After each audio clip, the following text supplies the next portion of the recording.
Chapter 2. I'm Eric Cargill. And I'm Rachel Elnar, and this is Cheers and Tears. Design Leadership Tales Retold. Hello, Eric. Hello, Rachel. How are you? Doing good. I want to tell you about today's guests. They work where design meets real systems and real constraints. Rebecca is the Deputy Dean of Graduate Studies and Professor of Interaction Design at SUNY Oswego, where she focuses on data, accessibility, and how designers make decisions at scale. Doug is a design director and platform coordinator for the New York State Design System at the NYS Office of Information Technology Services. I'm so excited to have these two together. They bring a grounded perspective on designing work that actually holds up in the real world. Please welcome Rebecca Mushtare and Doug Bartow. Hey, welcome. That better? Thanks for having us. That was quality.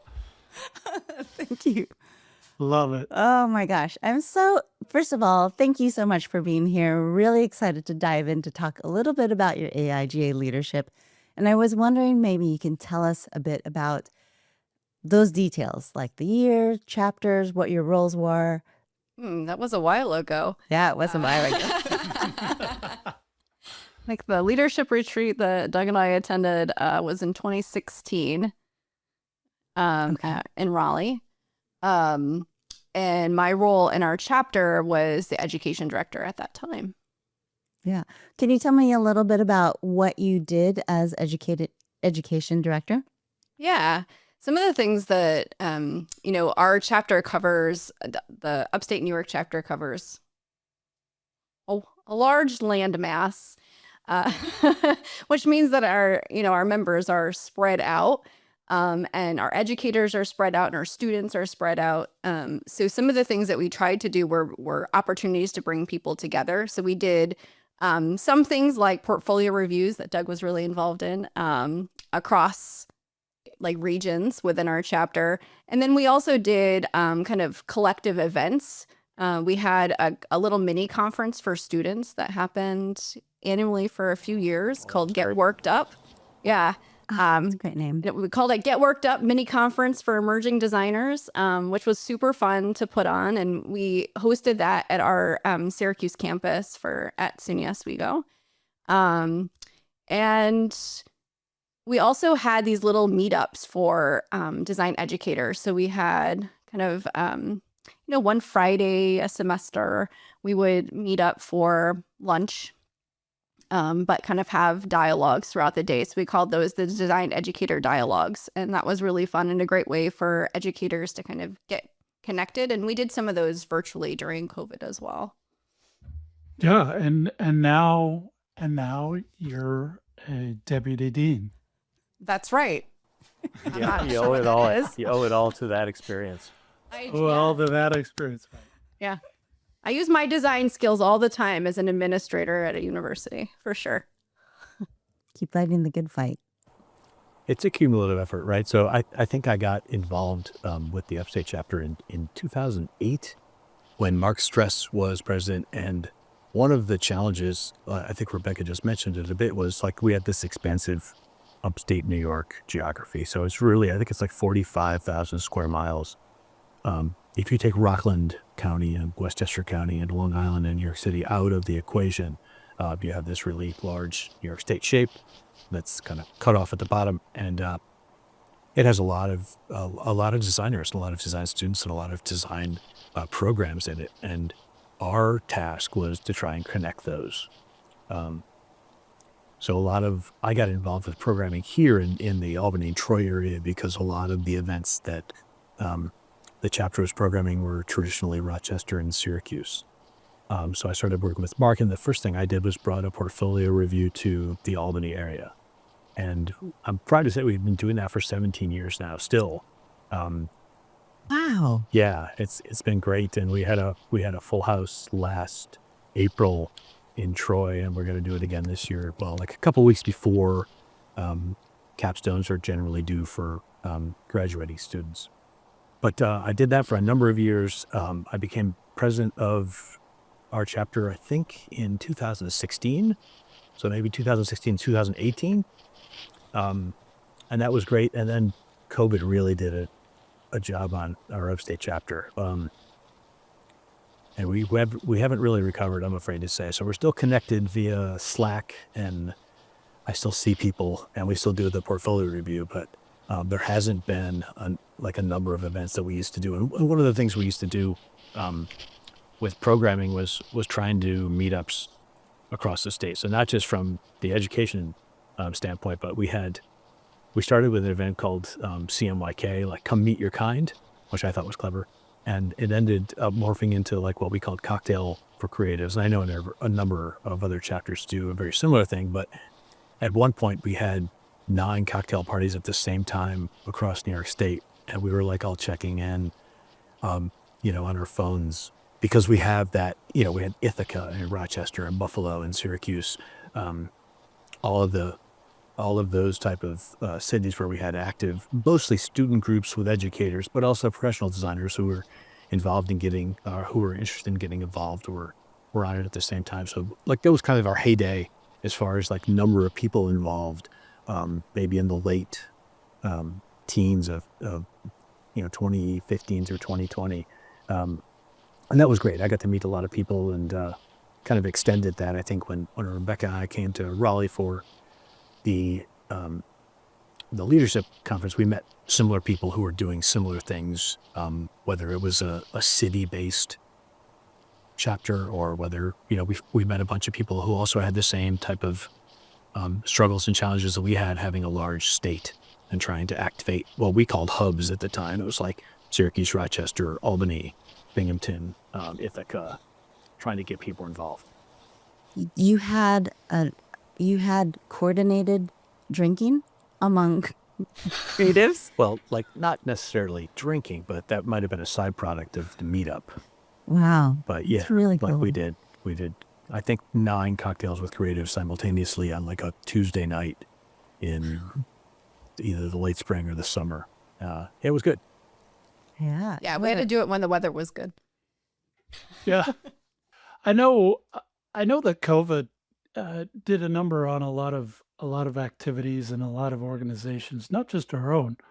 But since then, have you seen any sparks of activity? Yeah, I'm still in contact with people. We have a kind of a pretty big Slack group for Upstate New York that not all members were a part of, but people are still involved. Not like every day like it used to be. But I'm still in contact with a bunch of people, and things do pop up, but it's just not as much fervor as there was, I don't know, 10 years ago. Okay. What about you, Rebecca? Yeah, I mean, I still stay in contact with a number of educators across the state, and we check in as we need things. And we actually really had a very strong support group during COVID, but there was a lot of shifting that had to happen, and supporting each other in that was really beneficial. And so that support network still exists, and that's really great to have that collegiality across institutions, right? You might think of that as like a really competitive space, but I think actually the educators in the design field in New York State are really supportive of one another and have been, and many of us have worked together at one institution or another over time, right? So they're ongoing colleagues, and it's great to remain connected to them. Do we have the meetups and stuff that we used to? No, but I would also say a lot of the education community, we have aged, we have children, we have some other kind of demands on our time, for those that were really active in the late teens. Yeah, we have a name for that here. It's called Smallbany. Smallbany? It's like we're a big upstate area, but it's hyper local everywhere. Like people know people, and it's a drive of an hour or two, but it's the same upstate terrain. Like there isn't a huge difference between Syracuse and Albany or Buffalo. Got it. Kind of a random question to Rebecca. Is there a student chapter on campus? There is not a student chapter on our campus. You are a dean, so you are very separated from the students, but I was wondering, Isn't that true? Well, I don't know. Most times when you're administration, it's really hard not having contact time with the students. So I'm not sure if you know, but do you know where the students are going for community these days? Yeah, I mean, I think it's challenging. I think it's challenging for all students. There's a lot more online community than there ever was before. So like that provides opportunities that didn't exist previously. There's a lot of interior kind of community too, and cross-disciplinary community at our institution. So for example, our design program just got a brand new facility, just opened this year. It's amazing. Hewitt Hall. And in there, like there's communication studies and cinema and screen studies. And so they're finding kind of a wider creative community that goes beyond just design. But that's great because there's cross-pollination there and skill transfer and those kinds of things that are really wonderful. And I'm lucky because I'm still teaching the graduate program, so I still get to be with students. Oh, yeah. Not a lot of students, but still I get to be with some students Got it. and use those new facilities a little bit. Nice. Yeah. How exciting.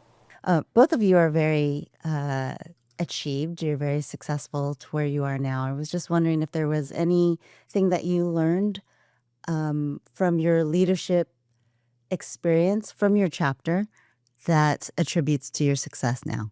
Yeah, I feel like networking's super important. Like, I remember growing up and thinking, like, I'm not going to that, Rotary networking event. Like, it's not a thing that I think is going to benefit me as a young designer, blah, blah, blah. But, fast forward 20, 30 years later, and like, I'm currently working on the job right now that I have because I knew someone and mentioned to them that I was looking for a new role. And a year and a half later, I'm here. So I feel like all of those, like the summation of all of those things where you're talking to design students or talking to your peers or other professionals, like people, like Rebecca mentioned competition a little bit.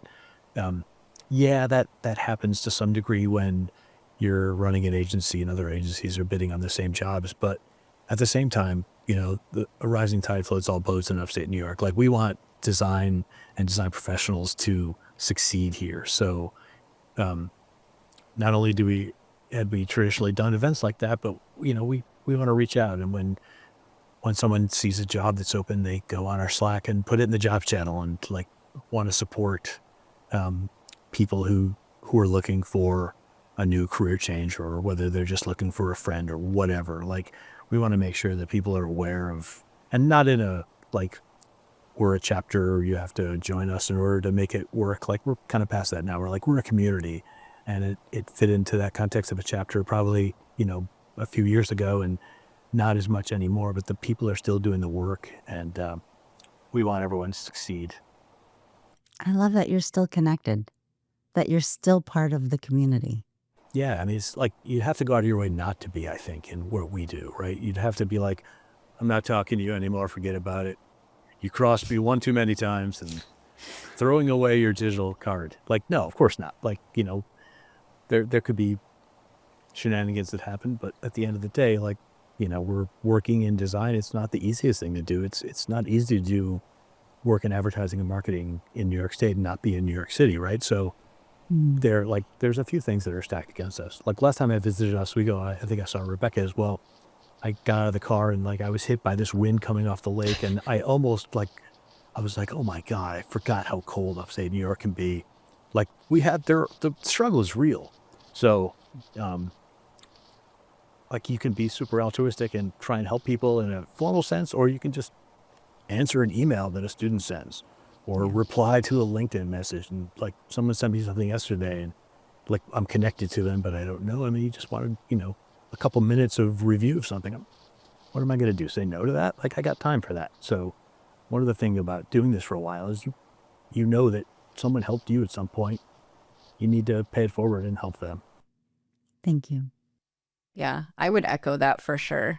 I find that as an educator in the area, right, like we're constantly looking for ways to update our curriculum to make sure it's current, and having the network of designers that I'm connected to across the state that really was because of my involvement in the chapter constantly provides that opportunity, right? Like I can check in. I know that if I email Doug and ask him a question about something, he'll respond to me and like we'll, make something better as a result. And that people will invite us into their spaces.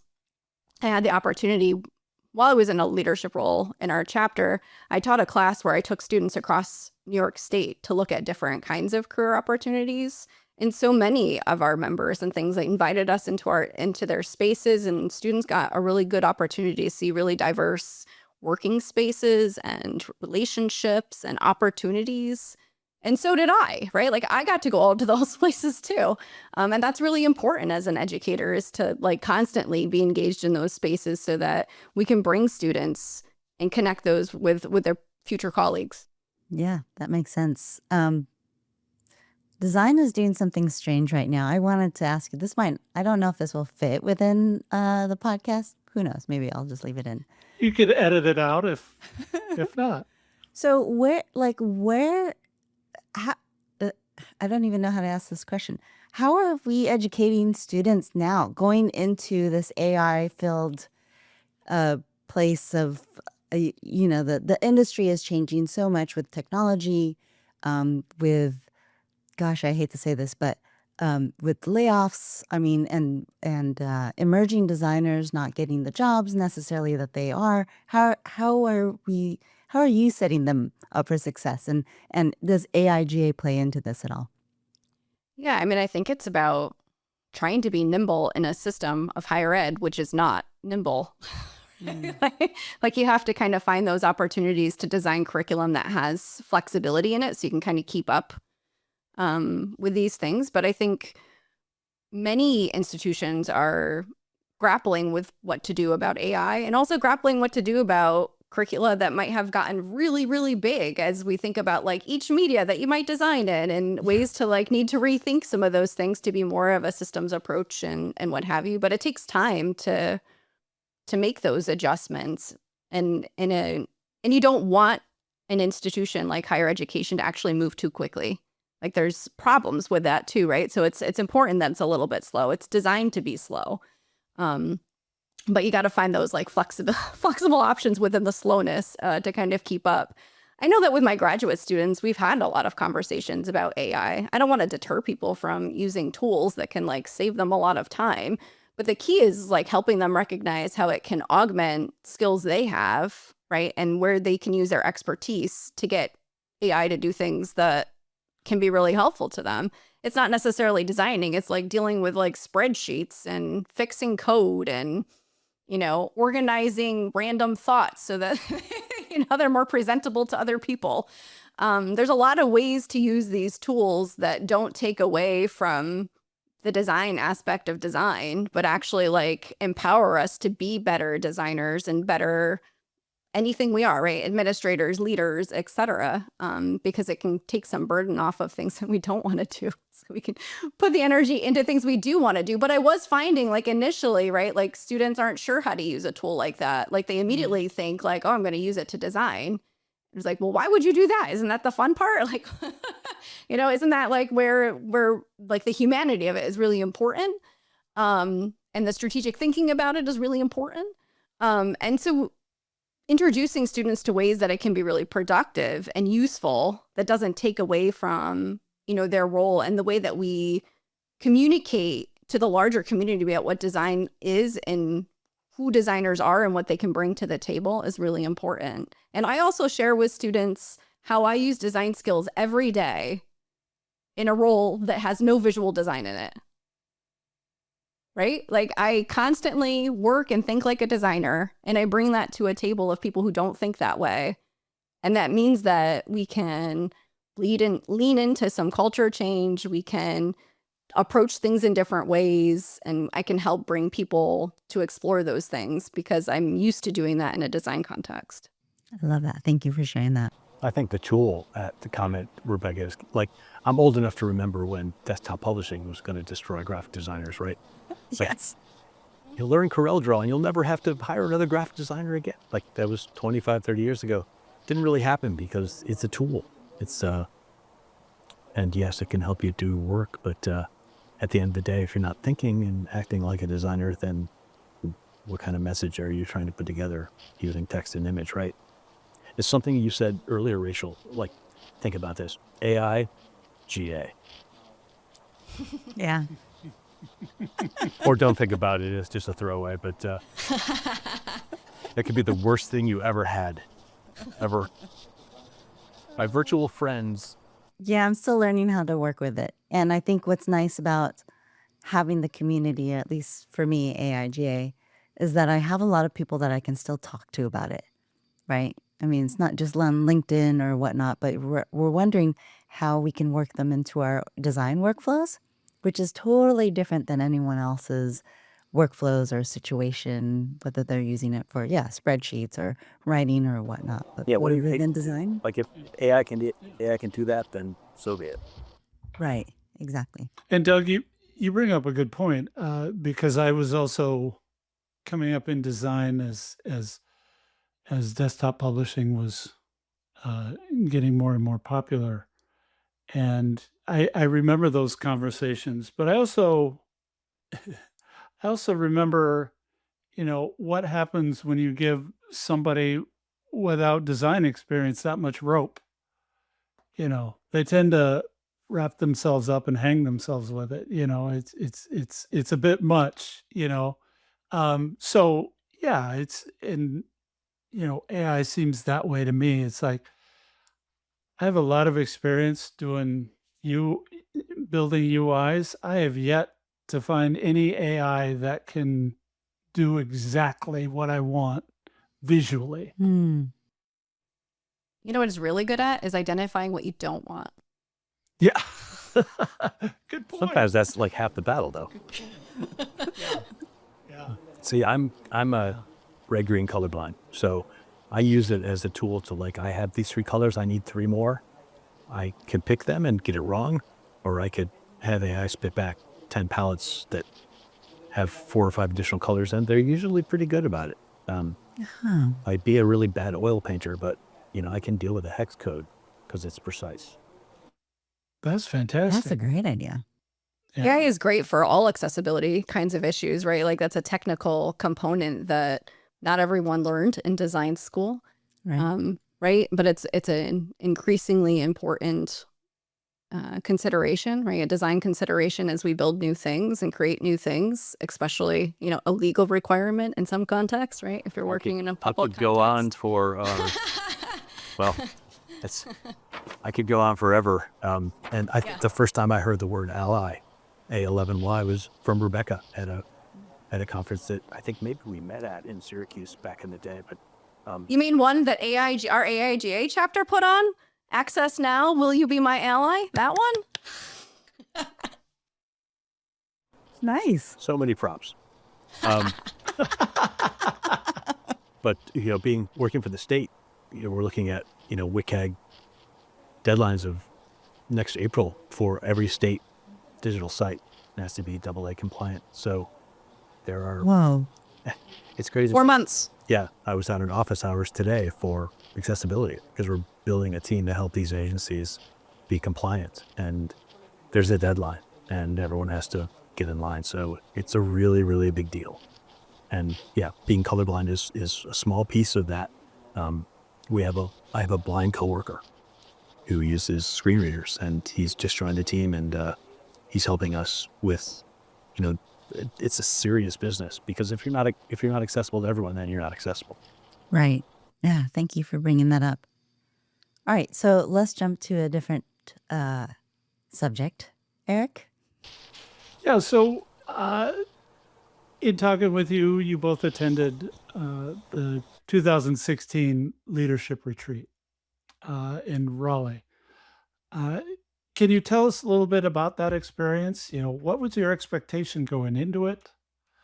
What did you get out of it? And what are some of the memories that you take from that, whether, debaucherous or not? I think the first time I saw someone make a human pyramid, I was like, what did you bring me to? A uniquely AIGA answer. Oh yeah, it was. But what room? Oh, But where? I don't know. Okay. Yeah, I think it was in the hallway. They're impromptu. I think it was in the hallway, and I was like, wow, I'm an introvert, and this is really not an introverted activity. Yeah, it's a comfort zone challenger, that's for sure. I think I remember specifically meeting so many people at that conference. I think my biggest takeaway was meeting, like we had an opportunity to meet with some of the other chapters that had the geography problem that we have, and we were able to talk through some of like their challenges, and we realized we weren't as like behind as we thought we were going in. We're like, we're not doing this right. Like we can't. How do we connect these hubs across upstate New York? And the other chapters, Colorado, I think was one of them. Like, yeah, we had the same problem, and we just hung out with them for an hour or two and just talked about what working, what doesn't, and it was great because they were just as committed to that same design culture and the same design programming that we were doing, but the geographic struggles were almost identical, regardless of the fact that they're on the other side of the country. Those were so powerful of conversation. I remember us having like debrief conversations afterwards. Like my biggest takeaway was, we're not that bad. Yeah. Yeah. I was gonna say that like one of the sessions that I think maybe even started this leadership retreat was a design thinking kind of facilitation from IBM. And as an educator, I found that to be really helpful, actually, because when I had worked more in industry, like some of these things like weren't that popular when I was like working more professionally as a designer. So like seeing some of these things as an educator was really useful. And it's something that I had leaned on a lot and I brought to the classroom. And I know that other educators brought to the classroom because I shared it with them. And I now bring to all kinds of other spaces, right? So it's kind of an ongoing gift. So I appreciate that. The other thing that I remember a lot from that particular leadership retreat is there was a lot of conversation about kind of get out the vote design work, right? And things like that. And we had been talking about it, I think, prior to that, but I don't know that we had made any decisions about what we were going to do. And following that, we ended up putting on we did a poster kind of exhibition, and we did it in collaboration with the Women's Rights National Historic Park. And we had a panel conversation and an exhibition, and those posters have just resurfaced, Doug. Nice. So I don't know. We should maybe bring them back and like do something else with them. But I have them. They're all in pristine condition. One of the advantages of living near Mohawk Paper in Cohoes, New York, is that they used to have a digital printer as well in Albany, and they were always down for a good collaboration. So they printed lots of stuff for us, and that's how now we really got to get out the vote, though. Like seriously. Yeah. Yeah. So maybe we can revisit some of those materials. If you put it in that terms of like 2016, yeah. It's serious business. You could have never convinced me this is not a political rant, but the last 9 years, holy cow. And the next 3 years, holy cow. Yeah, bring those posters back. Bring it back. Yeah, Bring it back. So did you use them for a exhibition? Yeah, we had an exhibition at the Women's Rights National Historic Park. Yeah, in Seneca Falls. We had two, which was sets, amazing. Yeah, we did one at a co-working space in Troy as well at the same time, because we had they printed a second set for us. Yeah. Yeah. They were like, I found my box. 13 by 19, superfine, 80 pound uncoated, but I'm not a paper nerd. That's heaven. Superfine is a beautiful sheet. It was when I found them, I was like, these are glorious. I had forgotten about them. And yeah, there was like that digital coating they put on it as well, that inkswell coating. I guess I've been through too many Mohawk sales pitches. But man, they look good. Oh, yes. That's awesome. I love it. Okay, so anything else about the retreat that you remember? I mean, it's lovely that you found other chapters that you could connect with, that you found other formats of breakout sessions and whatnot that you could bring back to your community. Any shenanigans? I remember dragging Rebecca to a Lower Huron show at the Red Hat Amphitheater which Oh was my like, God, yes. I was like, there was a concert and I couldn't remember what it was. oh, by the way, Rebecca, this is one of my favorite bands and they're free and you're coming with me. I was like, what? We just walked in. It was great. I was like, I had remembered there was a thing, Doug, and I couldn't remember what it was. That was the thing. Yeah, that was 9 years ago. Yeah. I have serious mom brain now. I was telling Rachel before we got on the call that after a couple of years after that, it was the first time I'd ever in Raleigh, but my daughter graduated high school and because of COVID, she never visited college, but she wanted to go for industrial engineering to NC State in Raleigh. And the next time I was in Raleigh, I was bringing her to college there for the first time she'd ever been there. Like there was no visits, there was no tours. It was like, come and get in your dorm. So we drove right by that, the conference center and the arena. I was like, a few years ago. That's amazing. That's awesome. I love that. There are other debauchery stories, Eric, but I'm not going to go into. What? How many I people clearly wasn't involved in any of those other ones. That you remember. How many of the board went? Or I mean, how many of your chapter went? I think it was just us two. Let's see. Okay. Yeah, we're a small Right. chapter, so we didn't have We're only allocated 2 spots, right? exactly. Definitely lucky. And then once you got back from that leadership retreat, what in what capacity were you with AIGA up until 2020? Were you still really involved? I remained really involved Did you? as the education director, I think through 2020, and I was at least heavily involved in that space until then. But I also had a small child at that time. And my ability to do a lot of organization that I had done prior to having a child, now I'm organizing a child's schedule. Yeah. I get it. Yeah, I get it. Yeah, same. I was like super involved. We had we built a really big board right after that, and we had almost every board position filled at some point, and our numbers were good, and we were doing across the state programming, not just we were doing coffee meetups and cocktail meetups, and get out the vote and the education stuff, and portfolio building classes, portfolio events where we had students and professionals. So yeah, kind of a heyday for what we were doing, and yeah, COVID like the top of the graph, and it a little bit down there ever since. But like Rebecca said, we're still connected. We're just not as active in that kind of altruistic stuff that we're doing on a monthly basis. And I'm probably at the point in my career now where like I would love to help someone younger with a little bit more free time, like learn how to do that stuff, like get involved and mentor them. The chapter needs youth and exuberance, and maybe some guidance from some of the older or experienced members. But it's I think it's got a possibility because we're technically going anywhere, and maybe we could rebuild it back up. Love it. I was telling you that I'm surprised that you're both involved, which I love, and that the chapter is still active. It's because many that we talk to, there are people who, AIJ was a decade ago for their lives. They've moved on to other things. And it's lovely to see that people are still involved, honestly.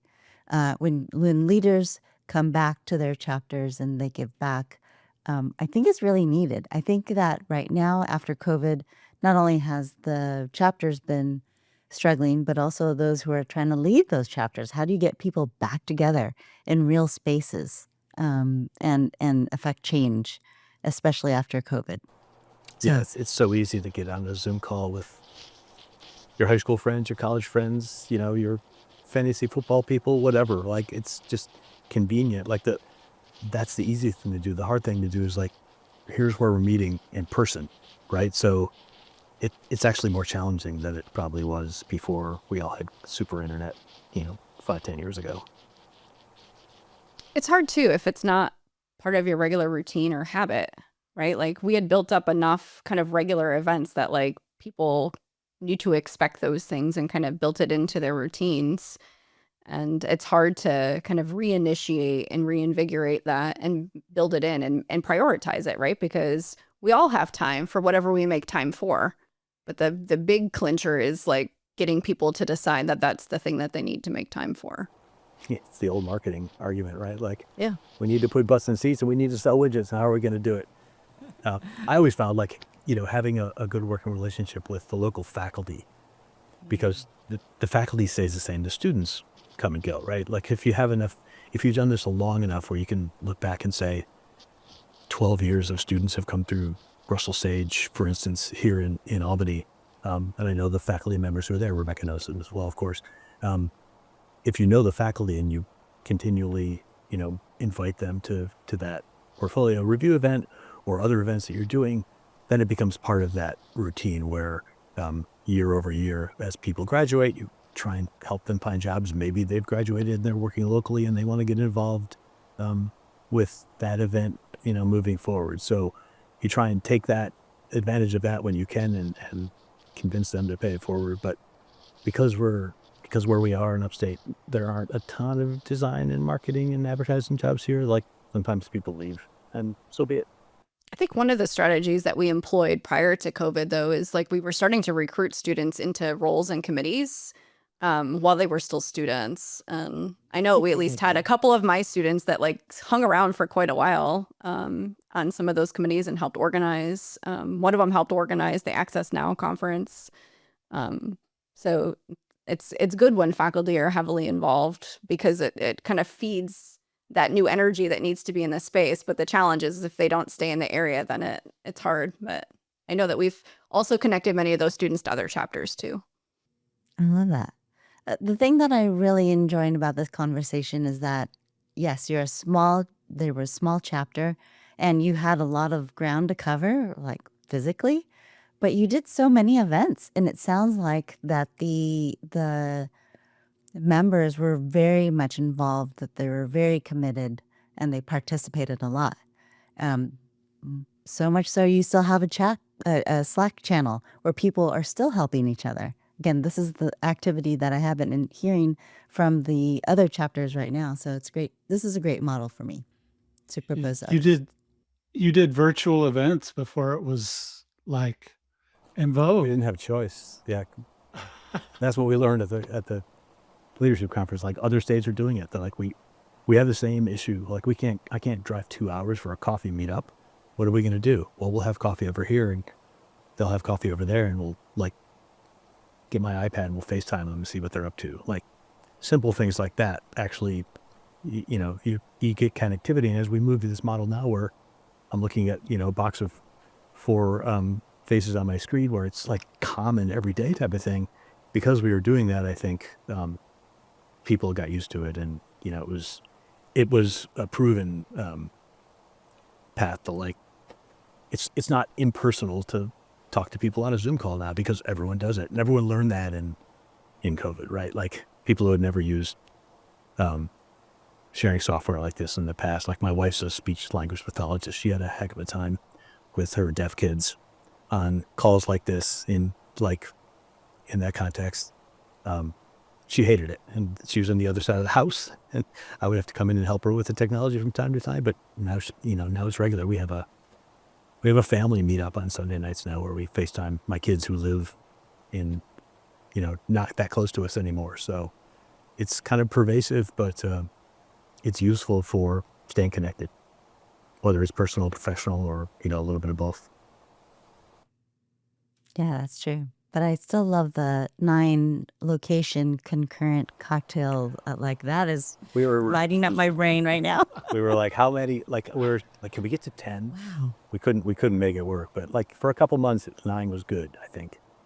Yeah, I think at one point we were trying to see if we could like have enough people actually show up at something in Oswego, because otherwise we had to go to Syracuse to Then participate. at one point, I remember we had like, let's do a Mid-Atlantic meetup. Like let's get New Jersey and Vermont. Well, not Vermont, New Jersey and Pennsylvania. Like or the bordering states of New York, whatever. It's like, Vermont has a chapter, but it's mostly Burlington. I don't think that ever worked, but it was as a result of meeting some of the other chapter leaders from those states at either a leadership conference or one of the main AIGA conferences where we were like, hey, we should do that. I was explaining that to them, like, we do this. They're like, we want to do that. I was like, we can do this. We never pulled it off. We got really close though. Yeah. I love that idea. I know that the Florida chapters, there's 5 of them, also try to get together, do something together. It's hard to organize, but definitely when you pull it off like that, 9 locations, wow, what magic that is to keep everyone feel connected. Like Rebecca mentioned, not only were there education conferences, but there were a number of other like design-centric adjacent conferences that were in New York at the same time. So we had friends who were in the chapter who were doing, like, it was like a big meetup where there was just a Venn diagram of people who, I know you from this, or you're from the advertising federation or whatever.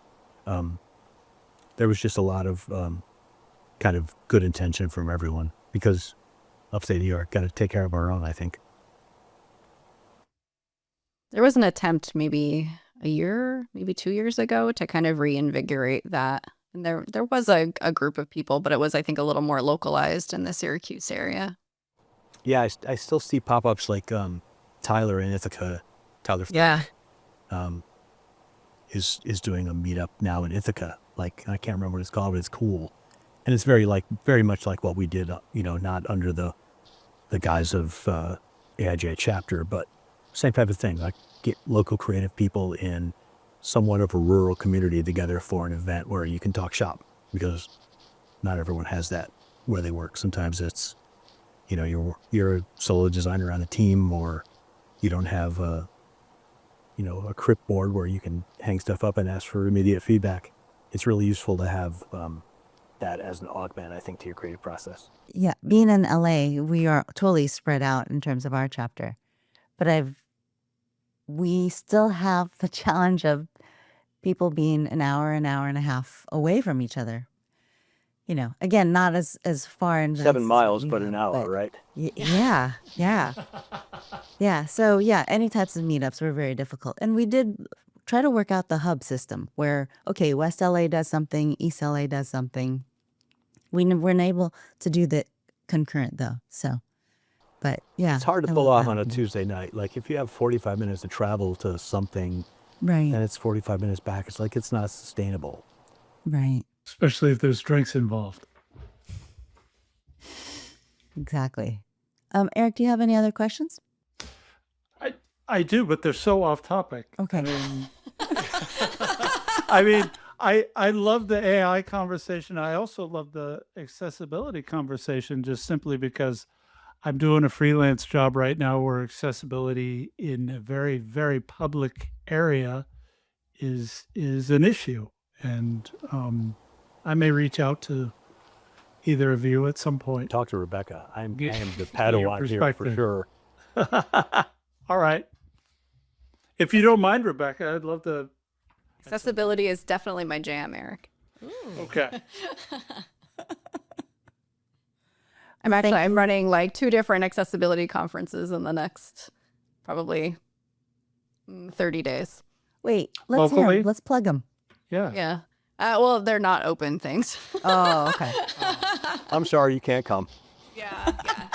Well, it's not even just for designers. We have an academic affairs upcoming kind of professional development opportunity to learn about accessibility for faculty on our campus that I'm coordinating in January, and I have some events and things that I'm working with SUNY on as well to kind of help the system become more accessible. But it's interesting, right? Like these are technical skill sets that apply to a lot of different areas, but I think when it comes from designers, we can also add in all the other ways that things can be a better experience, and put it on the table when we're providing some of those other skills too. All right. Well, I think we should wrap up then. Eric, if you don't have any relevant questions. Boom. Okay, so wait, one thing I do want to ask is shenanigans. So I know you don't want to mention one, but can you tease to at least one, Doug? Because you've been teasing through the whole thing. There's a I photo. did see that you could see photos like on Facebook, but I didn't like dig in deeply. There's a photo of probably 30 people jammed into a glass room. And Rebecca's laughing her head off here. I don't know if I can... I don't remember this. That's what I'm Sure. trying to say. I don't think it's me. It's an AI generated photo. So A, you can share it, or B, you can just send it later, but you can just talk about it. What's that name tag? Oh, Rebecca Mushtare. Oh my goodness, it has... Damn it, Doug. What is this glass room? Was it a bar? Was Yeah, it tell me about this. fishbowl? What is this Tell us place? about it. Yeah. I think that's Vanessa Ulrich from Baltimore right there. Ah. Let me see. Is there a way to... I don't There's think a I share can- down at the bottom. Yeah, there's a There's share. a share, but can I drag a photo into it? Oh, hold on. Let me send it along, Okay. just to prove to Rebecca that it actually does exist. But can you describe what it is? What is this glass bowl? I think it's the equivalent of a clown car, where like, hey, let's all jam into this room and see how many people we can fit because everyone's laughing their head off. Oh my gosh. The things that Doug got me to do, I don't know. That's that's so funny. Someone's holding up a cocktail in one of them. Rebecca's got a big smirk on her face. Good times. All right, maybe I need the photo just to prove to my kid I have a sense of humor. I will send them to the There you go. send them to the group email right after this call. Yeah, send them. Thank you so much. I really appreciate it. And yeah, when in Rome, Rebecca, right? When you're there, you just go along with it, and it's just the vibe, and people are enjoying themselves, and that's all you can do. So, yeah. I figured out that like huddling in the corner, which is like what I probably would have preferred to do, wasn't really going to work out. So I was probably a good pair for you there because I'm Yeah. I'm not in the corner. So no, that's what I mean. It was really good for you to be with me. And Aw. common and honestly, tragedy like- together. yes, and like it probably opened up many opportunities for me in the future because I don't stand against the wall anymore. I don't get enough credit. I think that's the takeaway here. All right, well, I'll add a line on my CV. Please consult Doug about. Doug Bartow. URL. Yeah. Thank you so much, both of you. Really appreciate your time here and talk about your amazing chapter and all the amazing things. Really appreciate that. Thanks for having us do this. Yeah. All right. Thanks, guys. Thank you. Bye. See ya.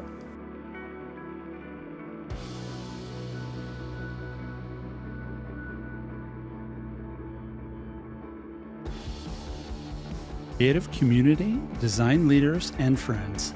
Cheers and Tears Design Leadership Tales Were Told is a production of Chapter 2 and hosted by us, Rachel Elnar and Eric Cargill. This episode was produced and edited by Rachel Elnar. Podcast graphics by Eric Cargill. Animation by Verso Design and Megato Design. The theme music track is Loose Ends by Silver Ships Plastic Oceans. Follow Cheers and Tears on Apple, Spotify, or YouTube podcasts, or wherever you get your audio and video podcasts. Subscribe to our email list at cheersandtears.com so you don't miss an episode.